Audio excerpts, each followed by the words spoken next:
अब ये विश्लेषण करना होगा कि ब्रह्मा विष्णु महेश, रजगुण ब्रह्मा, सतगुण विष्णु, तमगुण शिव जी की पूजा करने वालों को क्यों राक्षस कहा?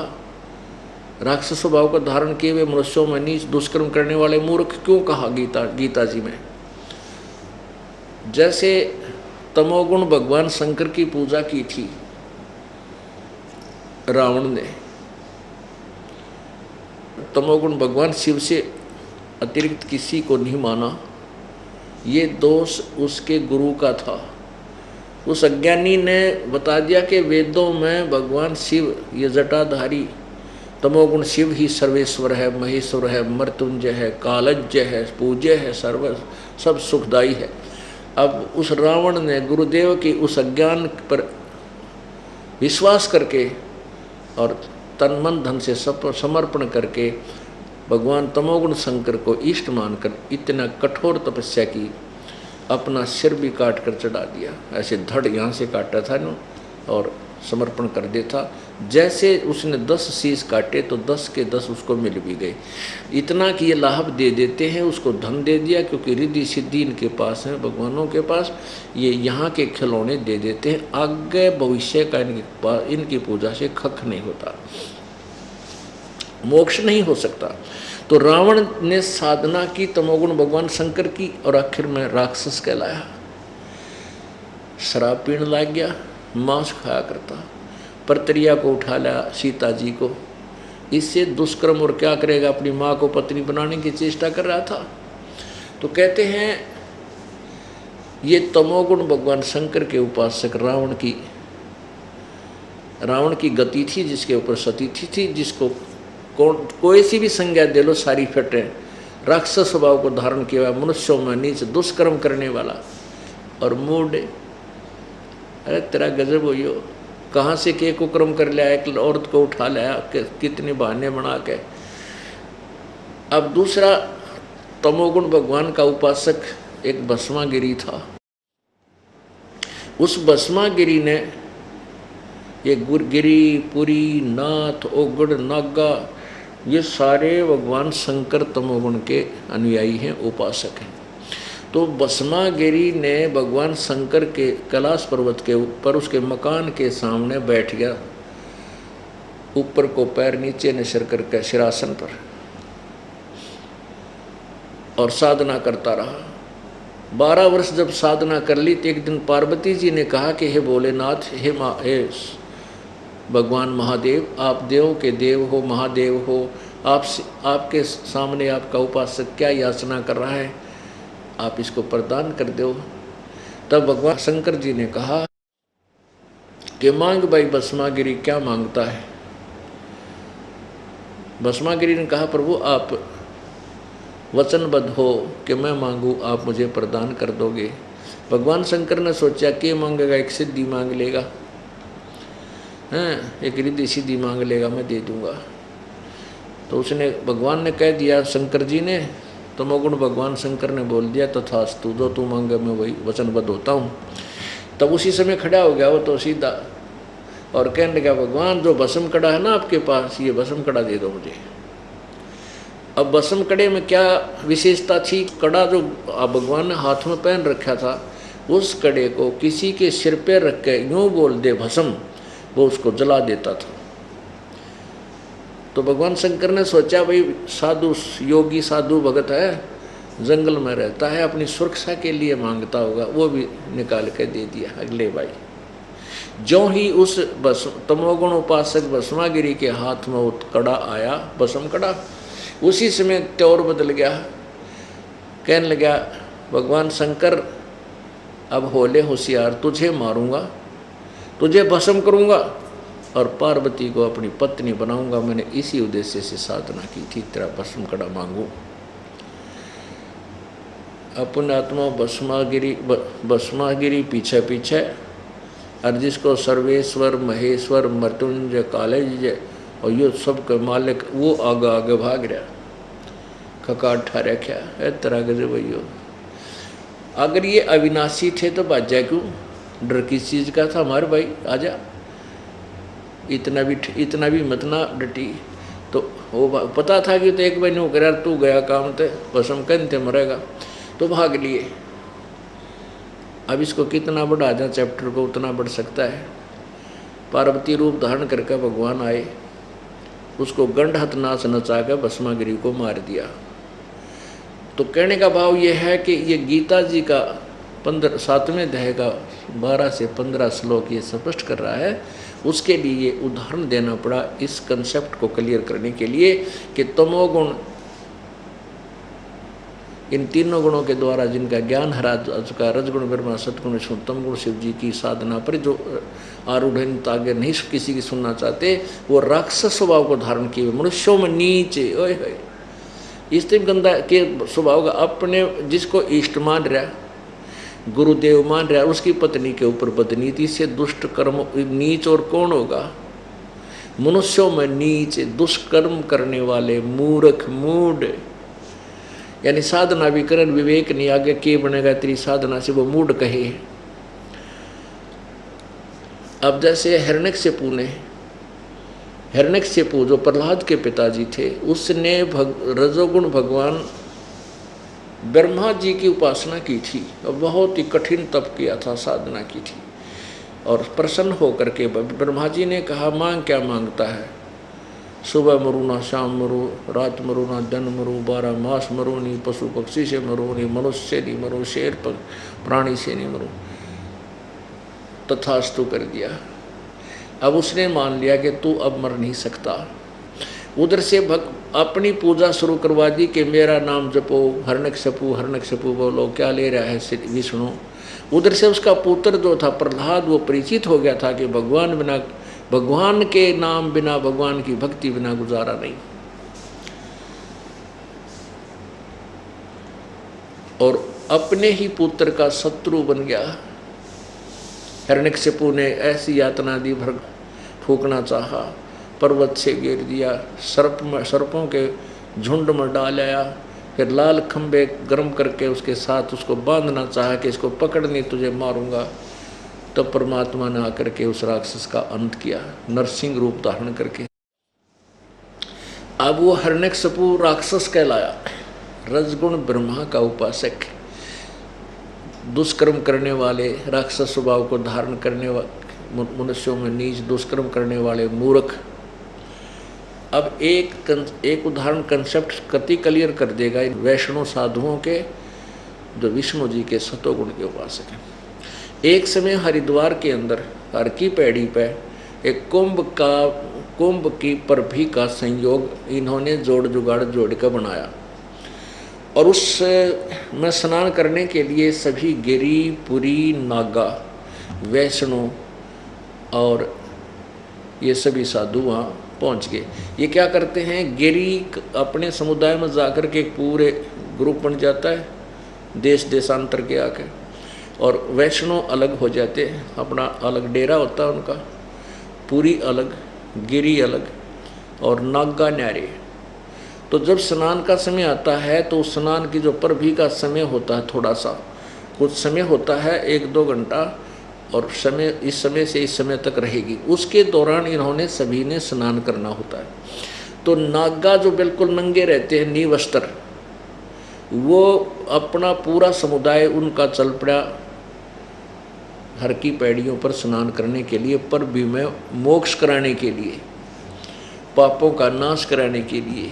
जैसे गीता जी अध्याय नंबर 4 के श्लोक 25 से 29 में लिखा है, कोई ऐसी साधना करता है, कोई ऐसी साधना करता है, और उन सभी साधनाओं को ये पाप नाशक जानकर करते हैं। और नागा पहुंच गए सबसे पहले हर की पैड़ी पर, पूरे पछा गए और स्नान की तैयारी करने लगे। इतने में वैष्णव साधु वहाँ पहुँच गए, क्योंकि उस समय निर्धारित था, उस समय सभी ने नहाना होता है। तो वैष्णव जो विष्णु जी के सतोगुण के उपासक हैं, वैष्णव साधु पहुँच गए और नागाओं से कहने लगे, तुम पीछे आओ, हम पहले स्नान करेंगे, हम सर्वश्रेष्ठ हैं, हम सतोगुण भगवान विष्णु के उपासक हैं, तुम बाहर आओ। नागा बोले नहीं, हम सर्वश्रेष्ठ हैं, त्यागी और बैरागी हैं, हम निवस्त्र हैं, निविच्छा हैं, और हम सर्वश्रेष्ठ हैं, सर्वप्रथम स्नान करेंगे। प्रथम स्नान करण पर अब वैष्णो साधु बोले तुम बाहर मर लो नंगे हो, हैं पशु की तरह नंगे फिरते हो, तुम न नहाना न धोना, टट्टी के हाथ भी ना धोते, शर्ट फिरडो, बाहर मरो, पहले हम स्नान करेंगे, तुम कैसे श्रेष्ठ होगे। अब इन कुबोलों से और प्रथम नहान के ऊपर मैं पहला नहाऊँ, उनका नाम पहले नहाएंगे, लट्ठम लट्ठा मुक्कम मुक्का लातम लाता, फिर तलवार निकाल लिया, तीर काट लिया और मारे एक दूसरे के कत्लेआम मचा दिया। उत्तरा गजब हुई। 25,000 साधु ये जिन संत कहे थे तमोगुण उपासक, ये तीनों गुणों के उपासक, ये त्रिगुण माया के द्वारा जिनका ज्ञान हरा जा चुका है, राक्षस स्वभाव को धारण किए हुए मनुष्यों में नीच दुष्कर्म करने वाले मूर्ख उड़ा कट का मर गए। 25,000 गंगा का पानी लाल बना दिया, वहाँ पर 100 का ढेर लाग गया। हे भगवान, अब इसके विषय में उस सवसम वेद में कहा है, जिसके विषय में गीता जी अध्याय नंबर 4 के श्लोक 31 में कहा है कि इस प्रकार के साधना अनुष्ठानों के विषय में उस परमात्मा के द्वारा पूर्ण ब्रह्म सच्चिदानंद घन प्रभु के द्वारा दिया गया अपने मुख से बोला हुआ ज्ञान, अर्थात उनकी वाणी में, उसमें सब प्रकार का निर्णय दिया गया है कि ये साधना जो करते हैं ठीक है कि गलत है, और यथार्थ साधना कौन सी है, कौन सी पूजा ठीक है। तो सवसम वेद में क्या कहा है, तीर तुपक तलवार कटारी जमदड़ जोर बदावे हैं, हर पैड़ी हर हेत न जाना वाजा तेग चलावे हैं। तेग माने तलवार, काटे शीस नहीं दिल करुणा ये जग में साध कमावे हैं, जो जन इनके दर्शन को जावे उनको भी नरक पठावे हैं। के तीर तुपक कटारी नो ठोक दिए एक दूसरे के और कत्लेआम कर दिया, गर्दन काट डाली।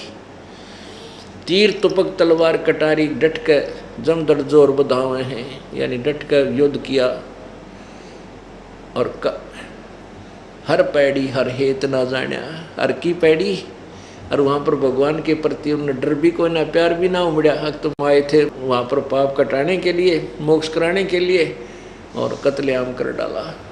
एक तरफ तो हर की पैड़ी कहते हैं भगवान का स्थान, और वह भगवान की छाती वैसा कुकर्म, तो इनको और क्या संज्ञा दे जो गीता ने दे दिया, थोड़ी है।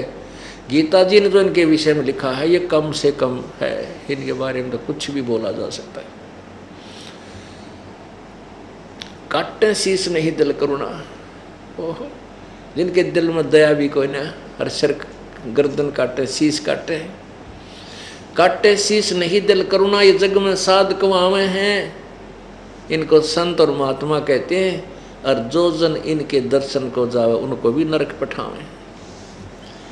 ये आपने देखा होगा गांव गांव में इन गिरियाँ का, पुरियों का, नाथों का कितन कितन चमटा जरूर गढ़ रहा, कोई डेरा आश्रम बना हुआ है, और सारे सुल्फापी में, सारे सेलम भर का कापी में, फिर उनमें चरस डाल के पीवें, अफीम तक खावें, और गांव में कम से कम सैकड़ों आदमियों को खराब कर देते हैं। ये वहाँ गांव के अंदर, गांव के अंदर जो बैठे हैं ना डेरे वाले, जुल्म कर रखे हैं ना।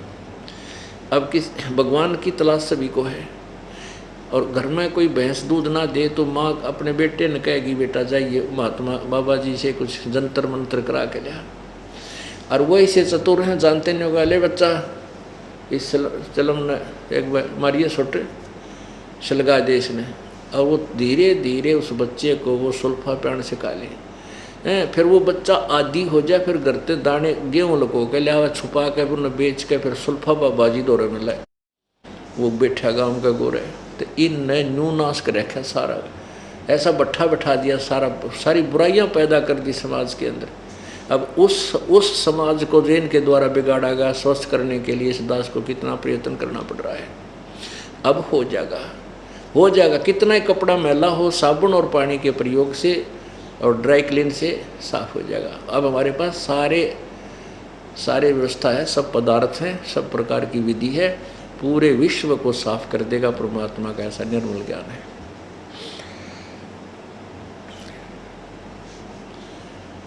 अब तीनों गुणों की उपासना करना गीता जी मना कर रही है।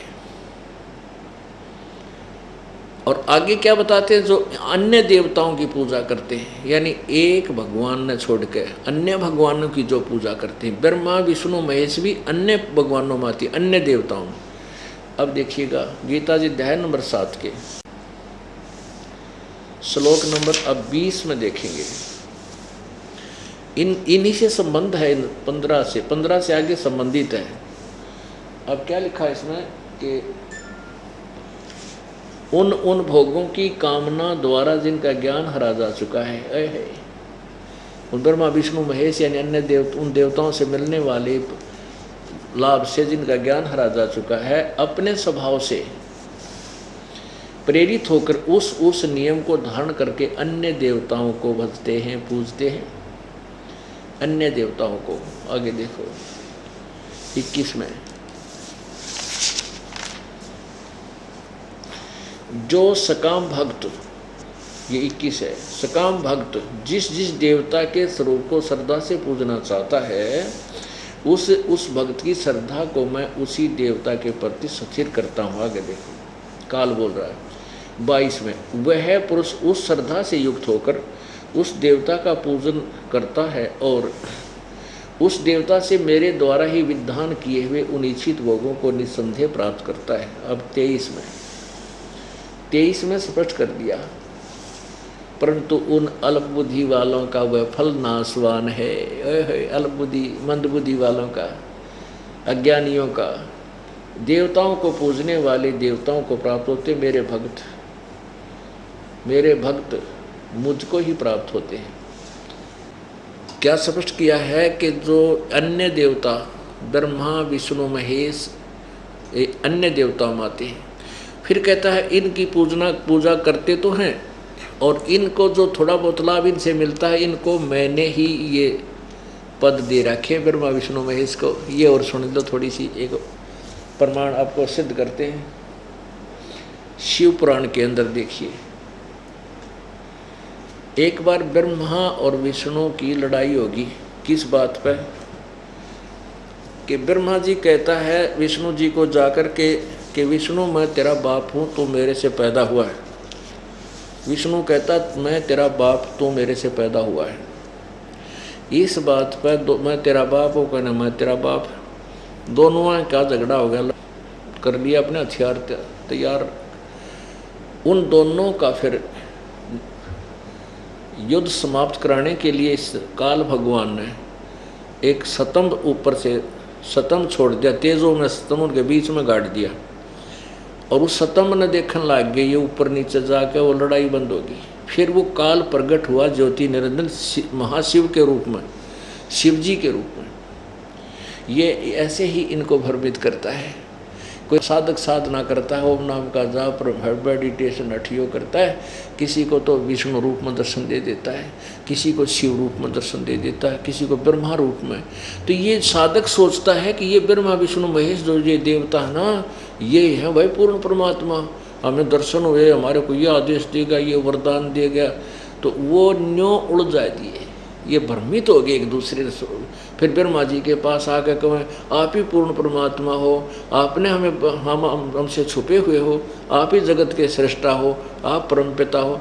तो ब्रह्मा जी चौड़ा हो जा, हाँ मैं हूँ सब कुछ, और उसने बेरा क्या का को नहीं। फिर कोई जो इस काल ने जिसको विष्णु रूप में दर्शन दिए, वो विष्णु जी के सामने कहे कि आप ही सर्वेश्वर हो, आप ही सब देवताओं के देवता हो, आप ही जगत के पिता हो, आपने सृष्टि रची, हमें खूब पता लग गया, आप छुपाए हुए। फिर विष्णु जी के हाँ मैं सृष्टा हूँ। 3 दिन का 9 बिरानवाटी हो रही है, इसलिए लड़ पड़े दोनों। पता कोई से न कोई से कहें का भी कोई ना। अब इनकी पोल खोलता है तीनों की, ब्रह्मा विष्णु महेश की, वो काल अब देखना जानते शिव पुराण में। ये तो इनकी तो इसी लड़ाई है हमारे भगवाना की, जैसे 3री 4थी कक्षा के बालक लड़ा करते। वो नो कहता मैं तेरा बाप, होने का मैं तेरा बाप, पकड़ने गर्दन दे मुक्का मुक्का। और फिर टीचर के पास जाओ, क्यों लड़ो हो भाई तुम? जी ने बोला जी मैं तेरा बाप है ना जी, यूँ पहले बोला मैं तेरा बाप।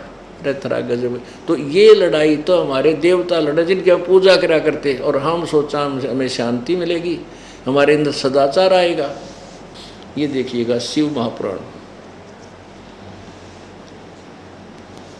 ये कहाँ से प्रकाशित है? श्री शिव महापुराण विद्यावृद्धि पंडित ज्वाला प्रसाद जी मिश्रकृत हिंदी टीका सहित खेमरा श्री कृष्णदास प्रकाशन बम्बई से।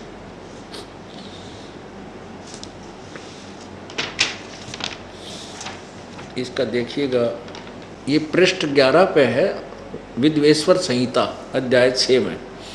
ये थोड़ा सा पढ़ के सुनाऊंगा, आनंद आएगा आपको। नंदी केश्वर जी ने, नंदी जो बैल रूप में भगवान शिव के साथ रहे, इसने सुनाया कि एक बार श्री विष्णु जी ब्रह्मा जी विष्णु जी के पास आ गए, उनकी कैसे लड़ाई हुई, फिर सारी कहानी सुनाइए। देखिएगा, ये है श्री शिव पुराण पृष्ठ 11 पे, और ये है विद्वेश्वर संहिता भाग 1 अध्याय 6। अब देखो, नंदीकेश्वर यानी वो नंदी भगवान, बैल भगवान बोले, हे योगिंदर, आगे एक समय विष्णु भगवान से सैया पर अपने गरुड़ आदि पार्षदों से युक्त लक्ष्मी सहित शयन करते थे। उस समय ब्रह्मज्ञानियों में श्रेष्ठ ब्रह्मा जी अपने स्वेच्छा से वहाँ आए। सब प्रकार सुंदर सेज पर शयन करते हुए कमल लोचन विष्णु जी से पूछने लगे, तुम कौन हो? ब्रह्मज्ञानी ने कहा, तुम कौन हो जो मुझे देखकर अभिमानी पुरुष के समान शयन करते हो? वत्स, बेटा उठो, देख मैं तुम्हारा स्वामी आया हूँ। आए हुए गुरु को देखकर जो अभिमान करता है, उस द्रोही मूड का, गाली दे है इसको, विष्णु को, प्रायश्चित होना उचित है, ये ब्रह्मज्ञानी। और वह यह सुनकर विष्णु जी के अंतर में तो क्रोध हुआ, अंदर तो गुस्सा हुआ, ऊपर तय, परंतु बाहर से शांत रहे और बोले, हे वत्स, ए बेटा, तुम्हारा मंगल हो, बैठो, इस आसन पर विराजो। इसमें तुम्हारा चित्र नेत्र कुटिल और मुख वक्र कैसे हो गया, क्यों हो रहा है? ब्रह्मा जी बोले, वत्स, ब्रह्मा जी बोले, बेटा विष्णु, तुमको समय के प्रभाव से अभिमान है। हे पुत्र, मैं तुम्हारा रक्षक और जगत का पिता हूँ। विष्णु बोले, ये तो सब जगत मुझ में सतीत है, तुम चोर के समान किस पर कल्पना कहते हो? तुम मेरी नाभि कमल से उत्पन्न हुए हो, इससे मेरे पुत्र हो, और मुझे पुत्र कहना व्यर्थ है। नंदीकेश्वर बोले, इस प्रकार ब्रह्मा विष्णु दोनों ही रजोगुण से मुग्ध होकर विवाद करने लगे। मैं श्रेष्ठ हूँ, मैं स्वामी हूँ, ऐसा कहकर एक दूसरे को मारने की इच्छा से युद्ध करने लगे। संपूर्ण देवता विमान में बैठकर उस महा अद्भुत युद्ध देखने को चले और आकाश में उनके ऊपर फूल बरसाने लगे। ये हमारे देवता देख लो, दूसरे ब्रह्मा विष्णु में भेजते न्यारे। अब वो दोनों लड़ने तैयार हो रहे हैं, मरने मारने को, और वो ऊपर तो फूल बरसाओ है, कर दो काम, लड़ो।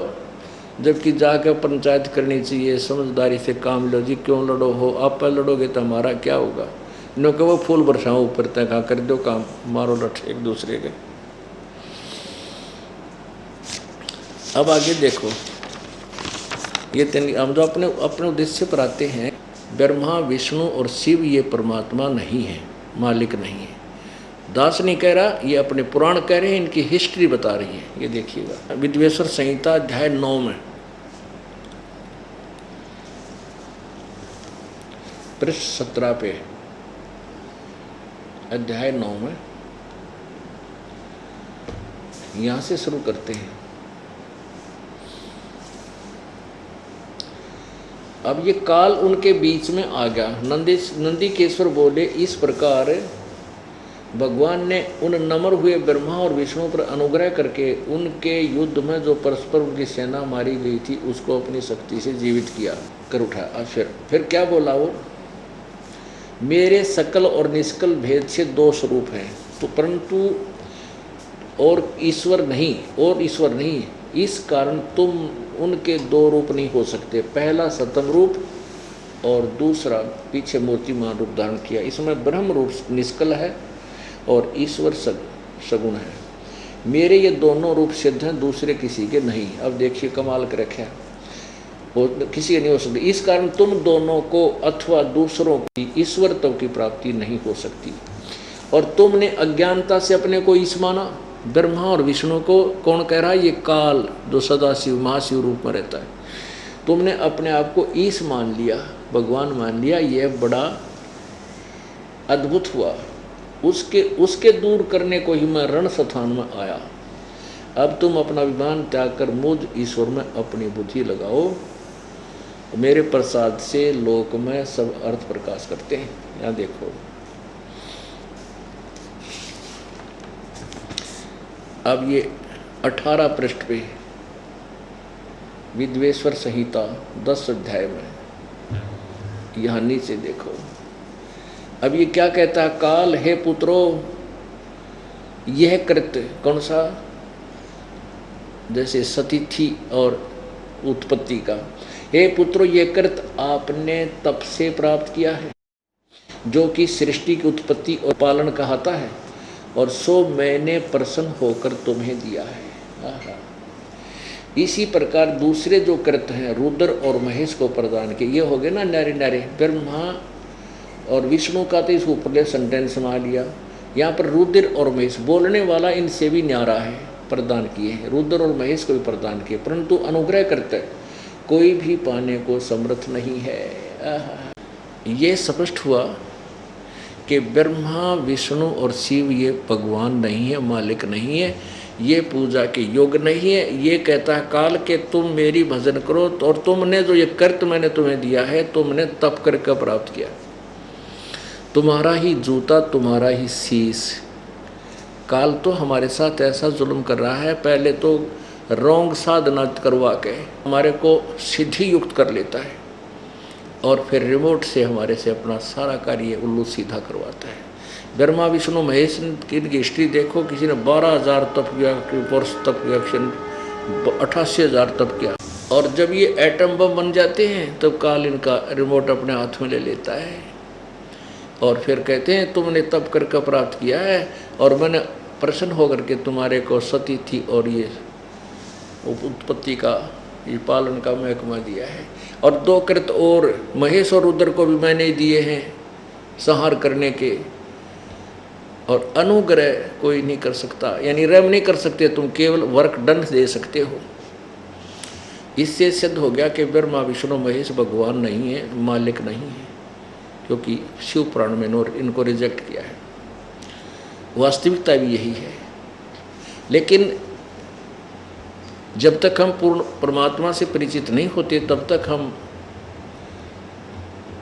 इन्हीं के ऊपर आश्रित रहते हैं। अब आपने ये भी स्पष्ट हो गया कि इनको युकाल कहता है, इन देवताओं को मैंने ही थोड़ा बहुत के में कुछ दे रखा है, बाकी ये जो इनकी पूजा करते हैं ये अल्प बुद्धि वाले हैं, इनकी ये पूजा अक्षणिक नाशवान है, ये ठीक को नहीं। इसका अपरमात्मा क्या कहते हैं? जग सारा रोगिया रे। जैसे आपने गीता जी अध्याय नंबर 15 के श्लोक 16 में 17 में सुना।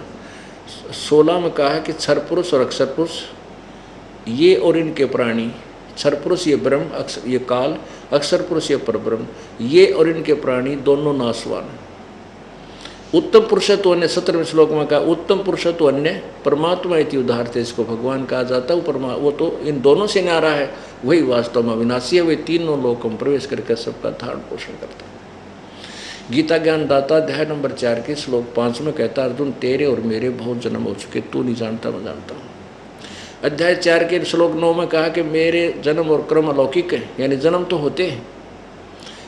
अध्याय नंबर 2 के श्लोक 12 में कहा कि अर्जुन तेरे और मेरे, ये ना सोच के हम और तू ये सब सैनिक पहले ना थे, आगे ना जन्म होगा, हम आगे भी होंगे, पहले भी थे, और आगे भी जन्म तेरा और मेरा होता रहेगा। इससे सीधा गीता ज्ञान दाता अविनाशी नहीं है और परब्रह्म भी अविनाशी नहीं, तो जन्म मरण का रोग इनका भी लाग रहा। जन्म मर के रोग कटे बिना जीव सुखी नहीं हो सकता। जग सारा रोगिया रे, जिन सतगुरु वैद न जाण्या, जग सारा रोगिया रे। जग सारा रोगिया रे, जिन सतगुरु बैद न जाण्या जग सारा रोगिया रे। भाई जन्म मरण का रोग लग्या है तृष्णा बडरी खांसी। जन्म मरण का रोग लग्या है तृष्णा बडरी खांसी। आवागवन की डोर गले मया पड़ी काल की फांसी। जग सारा रोगिया रे। जिन सतगुरु बैद न जाण्या जग सारा रोगिया रे। जग सारा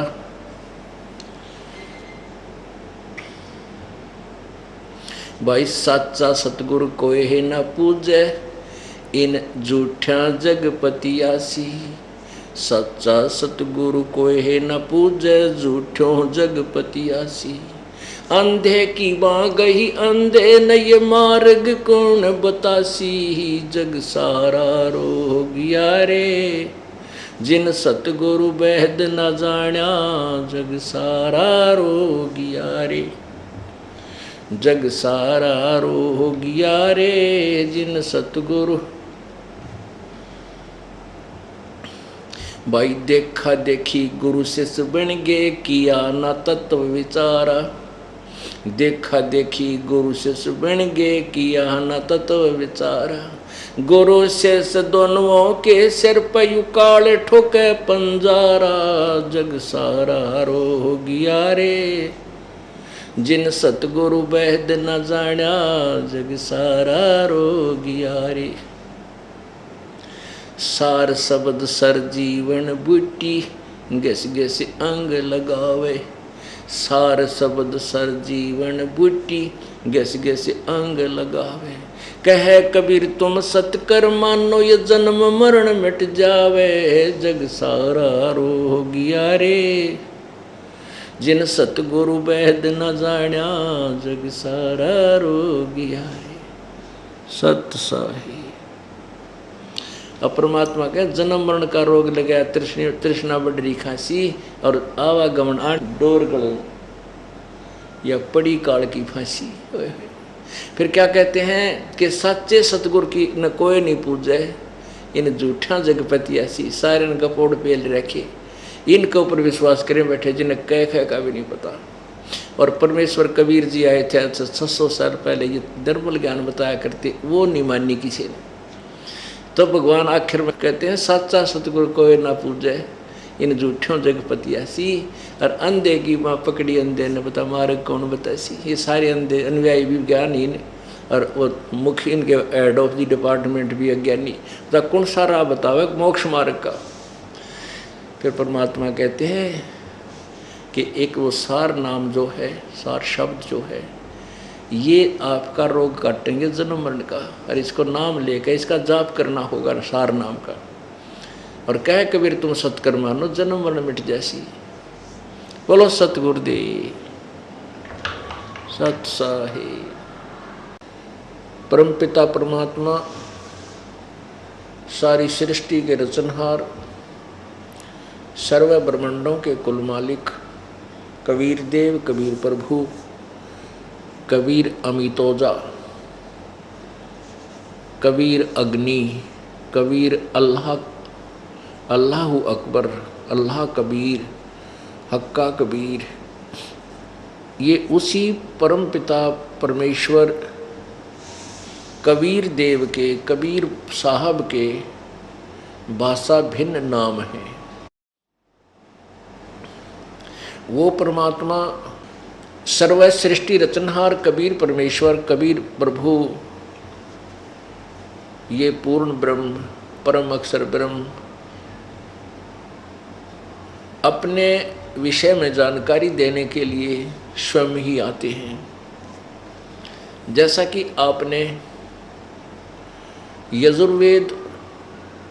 यजुर्वेद अध्याय 5 के मंत्र 1 में सुना और देखा पढ़ा कि वो परमेश्वर अग्नि तनुरसी परमेश्वर सह शरीर है। हे परमात्मा हे परमेश्वर आप सह शरीर हैं। विष्णुवे तवा सोमस्य तनुरसी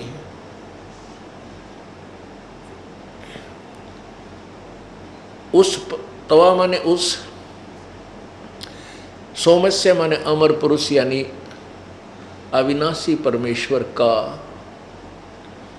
तनु माने शरीर, विष्णवे माने सबका धारण पोषण करने के लिए। जो गीता जी अध्याय नंबर 15 के श्लोक 16 और 17 में 3 प्रभुओं के विषय में जानकारी दी है। 3 पुरुष बताए हैं। पुरुष माने प्रभु। एक क्षर ब्रह्म, एक अक्षर ब्रह्म, एक क्षर पुरुष, एक अक्षर पुरुष, एक परम अक्षर ब्रह्म अर्थात परम अक्षर पुरुष। ये 3 परमात्मा हैं। एक ब्रह्म, इसको क्षर पुरुष भी कहते हैं, क्षर ब्रह्म भी कहते हैं। एक अक्षर पुरुष अर्थात अक्षर ब्रह्म, जिसको परब्रह्म भी बोलते हैं। एक परम अक्षर ब्रह्म, परम अक्षर ब्रह्म, उसको पूर्ण ब्रह्म भी कहते हैं, उसको परम अक्षर पुरुष भी कहते हैं। तो ये तीनों परमात्मा, तीन प्रभुओं के विषय में गीता जी अध्याय नंबर 15 के 16 और 17 में विवेचन है, उल्लेख है। तो उसमें कहा कि क्षर पुरुष और अक्षर पुरुष ये दो भगवान जो हैं, इनके शरीर और इनके अंतर्गत जितने भी प्राणी हैं, इनके शरीर नाशवान हैं और जीवात्मा प्रत्येक प्राणी की अविनाशी ही होती है। वो तो अविनाशी है ही। गीता जी अध्याय नंबर 15 के श्लोक 17 में स्पष्ट किया कि उत्तम पुरुष है तो अन्य। जो ऊपर 2 पुरुष बताए हैं, क्षर पुरुष और अक्षर पुरुष, उनसे कोई और ही है जो श्रेष्ठ प्रभु है, उत्तम पुरुष है, पुरुषोत्तम, और वही परमात्मा इति उद्धारते, वही परमात्मा कहलाता है। यह लोकत्रयम् आविश्य विभर्ति अवय ईश्वर है, जो तीनों लोकों में प्रवेश करके सबका धारण पोषण करता है, वो परमात्मा और वो अविनाशी, वास्तव अविनाशी प्रभु है। तो वो कबीर देव है, वो कबीर अल्लाह है। ये कबीर परमेश्वर जो बनारस में, काशी में आज से 600 वर्ष पहले सशरीर प्रकट हुए थे, वही परमात्मा है वो। अब तीनों लोकों में प्रवेश करके यानी प्रकट होकर के वो परमात्मा सबकी देख रेख करता है, सबका धारण पोषण करता है, अर्थात उनको पहले सत्य भक्ति देता है। सत्य यथार्थ भक्ति देकर के उनको भक्ति के धन से धनी बना देता है, उनको ओतप्रोत कर देता है। फिर उन पुण्यात्माओं को इस काल के लोक में भी सुख सुविधा प्रारंभ हो जाती है, और फिर सत्य भक्ति देकर के, सच्चा ज्ञान देकर के परमात्मा अपनी प्यारी आत्माओं को भक्ति का धनी बना करके अपने लोक में ले जाता है। क्योंकि हम सतलोक से जब आए, हम भक्ति के धनी थे। यहाँ आकर के हमने स्वर्ग आदि महास्वर्ग में अपने ही पुण्यों को बर्बाद कर दिया, अपनी पूंजी को नष्ट कर दिया। हम कंगाल हो गए, जीव बन गए, अब एक एक रोटी के लिए भटकते फिर रहे हैं। अब परमात्मा हमें फिर भक्ति का धनी बनाएगा, अपनी मूल पूजा को हमें देगा, सनातन पूजा को देता है और हमें भक्ति का धनी बनाता है, और भक्ति का धनी बना करके हमें सत्यलोक ले जाता है। उतना ही धनी बनकर हमें वहाँ जाना पड़ेगा जितने हम पहले वहाँ धनी थे। तो उसके लिए बहुत ही अच्छा मंत्र बताया है कि उसके एक श्वास के मंत्र से आपको इतना लाभ हो जाता है, इतनी कीमत है उसकी, तो आप शीघ्र ही धनी बन जाओगे। लेकिन मर्यादा में रहना होगा।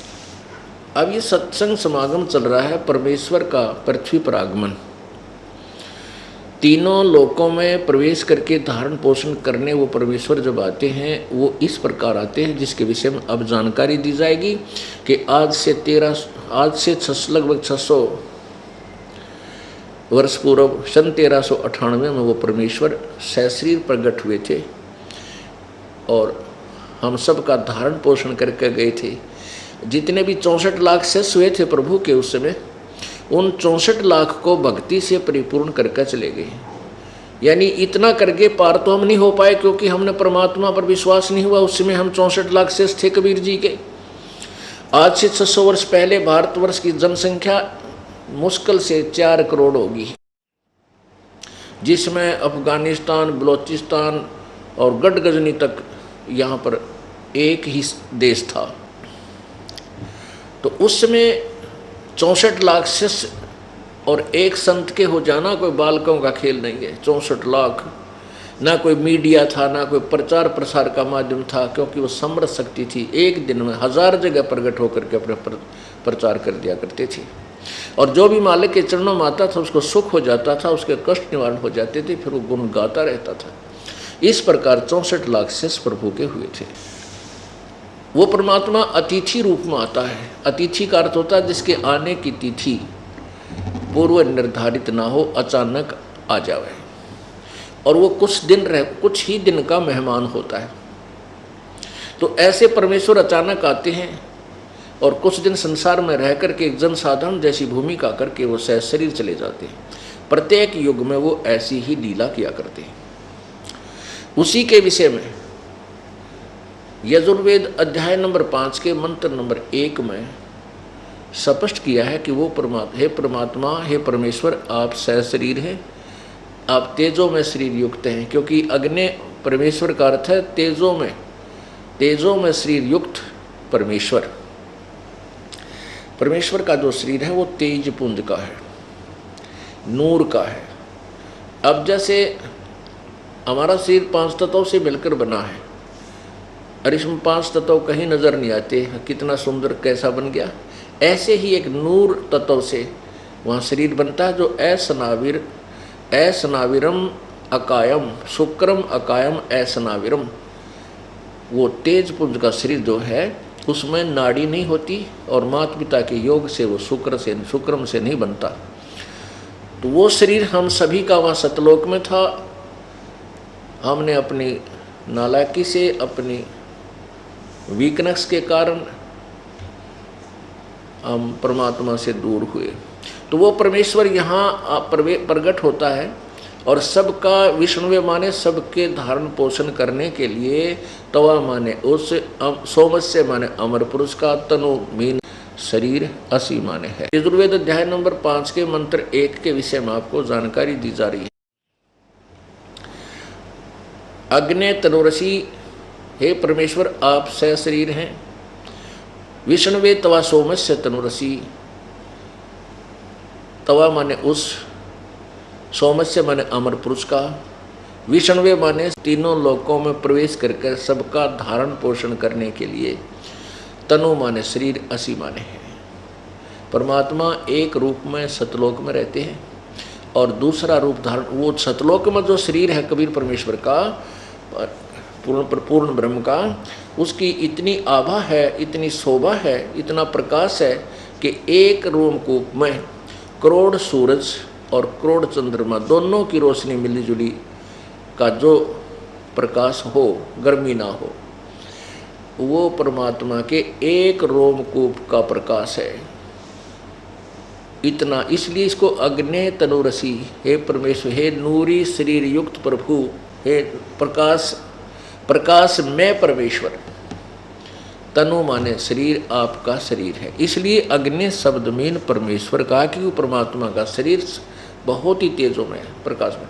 तो वो शरीर जो का तो सह शरीर यहाँ आ जाए प्रभु, तो हम उसको देख नहीं सकते। जैसे उल्लू की आंखें बंद हो जाती है सूर्य के सामने, हम सब की आंखें ऐसे बंद हो जाए, हम कुछ नहीं देख सकेंगे। इसलिए यजुर्वेद अध्याय नंबर 40 के 5 के मंत्र नंबर 1 में 2 बार दोनों शरीर के दोनों रूप के शरीर के विषय में यजुर्वेद हमें बता रहा है कि वो परमात्मा जब तीनों लोकों में प्रवेश करके करता है, आता है, सबका धारण पोषण करता है, उसके लिए भी उनका शरीर है। और वो अतिथि रूप में आता है। वही अतिथि रूप में प्रकट परमात्मा सबका पूज्य है, सबको पूजने योग्य है, वो परमात्मा ही होता है। इसी के विषय में कल प्रसंग चल रहा था कि इन अज्ञानी ऋषियों ने और गुरुओं ने, अनाड़ियों ने, जिनको ना तो वेदों का ज्ञान था, ना श्रीमद् भगवद गीता का ज्ञान था, ना पुराणों का ज्ञान था, दुनिया को भ्रमित कर दिया। केवल एक संस्कृत भाषा जानते थे, और वो संस्कृत भाषा तो जानते थे, और सभी सद्गुण संस्कृत भाषा के अंदर ही लिपिबद्ध थे, लेकिन वो उस ज्ञान को नहीं समझ सके, क्योंकि सतगुरु बिन काहू न पाया ज्ञाना, जो थोथा वो छड़े मूड किसाना। गुरु बिन वेद पढ़े जो प्राणी, और समझे ना सार रहे अज्ञानी। कल यही प्रसंग था कि सतगुरु के बिना वेदों को नहीं समझा जा सकता। जैसा कि आपने कल श्री देवी भागवत मद भागवत देवी मद भागवत पुराण में 414 पृष्ठ पर देखा, उसमें लिखा था कि सतयुग में ऋषिजन वेदों के पारगामी विद्वान होते थे। पारगामी माने कति तत्व से जानने वाले, और वो देवी की पूजा किया करते थे। अब तेरा भला वही हो, वो पारगामी विद्वान यानी एक नंबर के, और वो नौके बड़े अच्छी तरह समझते हुए थे वेदों को, और देवी की पूजा किया करते। और देवी कह रही है कि मैं उस भगवान की पूजा करो ब्रह्म की, उसी को उद्देश्य मानकर चलो, और दूसरे का उद्देश्य मत रखो। कल आपने ये भी देखा कि भगवान विष्णु जी खुद कह रहे हैं कि मैं तो सारा दिन, मैं अधिकतर ध्यान मेडिटेशन करता हूँ, हठ योग, और दुर्गा का ध्यान लगाता हूँ, और मेरी जानकारी में इस देवी से ऊपर कोई भगवान नहीं है, कोई देवता नहीं। और देवी कह रही है कि उस ब्रह्म की पूजा करो, उसी को उद्देश्य मान कर चलो, और वही ब्रह्मलोक में रहता, उसका ओम मंत्र है। तो पुण्यात्माओं, परमेश्वर की जो वाणी है कि सतगुरु बिन काहू न पाया ज्ञाना, ज्यों थोथा बूझ छड़े मूड किसाना। सतगुरु बिन वेद पढ़े जो प्राणी, और समझे ना सार रहे अज्ञानी। अब इन्होंने वेद पढ़े, ब्रह्मा विष्णु महेश ने पढ़े, इनका कुछ भी पल्ला ना पड़ा, कुछ समझ में नहीं आया। इन महर्षियों का तावा था काम है, कार्य कलयुग महर्षि दयानंद, ये तो कत्ती जमा फ्यूज आदमी था, इसका तो कह का पता नहीं था भक्ति का, ना कोई समाज सुधार का, ना कोई यानी कोई अपना व्यवहारिक ज्ञान भी इस व्यक्ति को नहीं था। और तेरा गजब वही। और महर्षि, ओ महर्षि जो देखो महर्षि, और ना जाने कितनी यूनिवर्सिटी बना रखी है इसके नाम पे। पुण्यात्मा, कल आपने शब्द सुना था भगवान की वाणी कबीर परमेश्वर की, जग सारा रोगिया रे, जिन सतगुरु वैद न जाण्या, जग सारा रोगिया रे, जग सारा रोगिया रे, जिन सतगुरु वैद न जाण्या, जग सारा रोगिया रे। वो कौन सा रोग लगा हमारे को भाई? जन्म मरण का रोग लगा है, या तृष्णा बडरी खांसी। जन्म मरण का रोग लगा है, या तृष्णा बडरी खांसी। आवागमन की डोर गले में पड़ी, काल की फांसी। जग सारा रोगिया रे, जिन सतगुरु वैद न जाण्या, जग सारा रोगिया रे। फिर क्या बताते हैं भाई? साचा सतगुरु कोई है न पूजे, इन झूठों जगपतियासी। भाई साचा सतगुरु कोई है न पूजे, इन झूठों जगपति आवे। अंधे की बाँ गही अंधे न, ये मार्ग कौन बतावे। जग सारा रोगिया रे, जिन सतगुरु वैद न जाण्या, जग सारा रोगिया रे। महर्षि की पदवी, परम संत, पारगामी, वेदों के पारगामी विद्वान, सतयुग के ऋषि, और वो कहते हैं कि दुर्गा ही, वेदों में दुर्गा की भक्ति के विषय में ही प्रमाण दिया है। और वो दुर्गा की भक्ति करते थे। तो फिर अन्य अनुयायी क्या करें जब गुरु जी ने इतना ज्ञान। अब अंधे की बाँ अंधा ही पकड़ कर चल रहा है। जो सबसे आगे चल रहा है वो अंधा, वो ब्लाइंड मैन, वो अपने आप को आँखों वाला सिद्ध कर रहा है। और पीछे जो कतार वो पंक्ति लगी है वो कह रहे हमारे गुरुजी सही जानकार हैं, हमें ठीक दिशा में ले जा रहे हैं।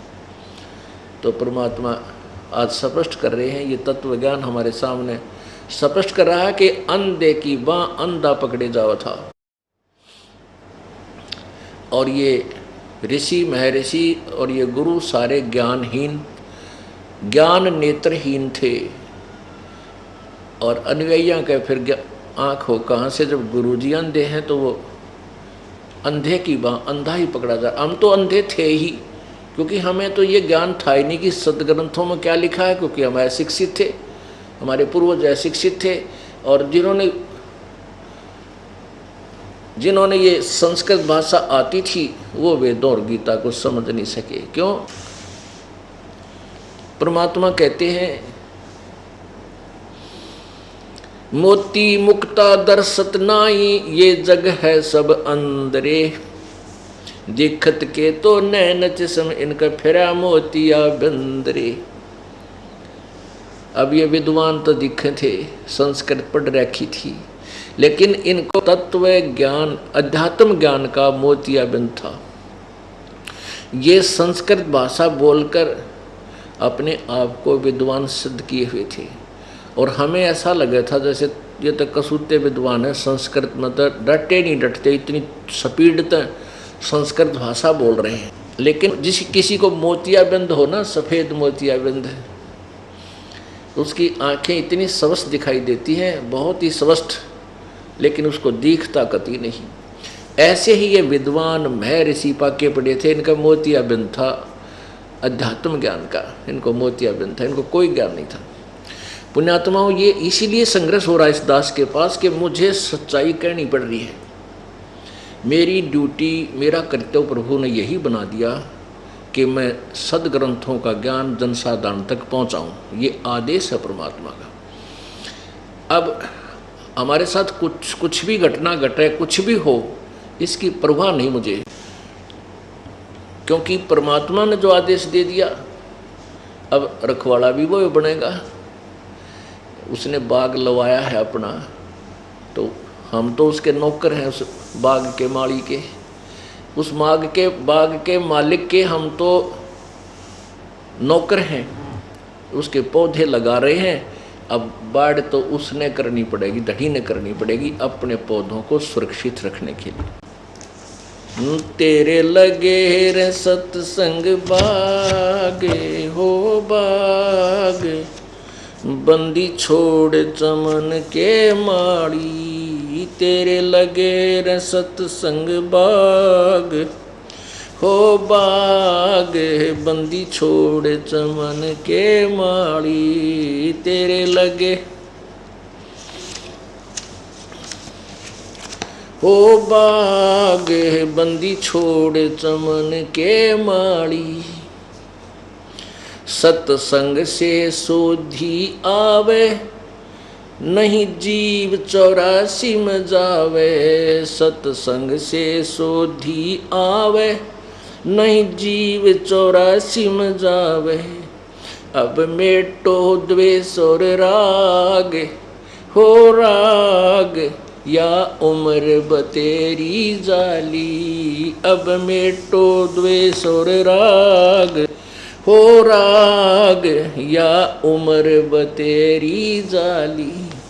तेरे लगे रे सत्संग बाग हो बाग, बंदी छोड़ चमन के माड़ी। तेरे लगे सत्संग बाग हो बाग, बंदी छोड़ चमन के माड़ी।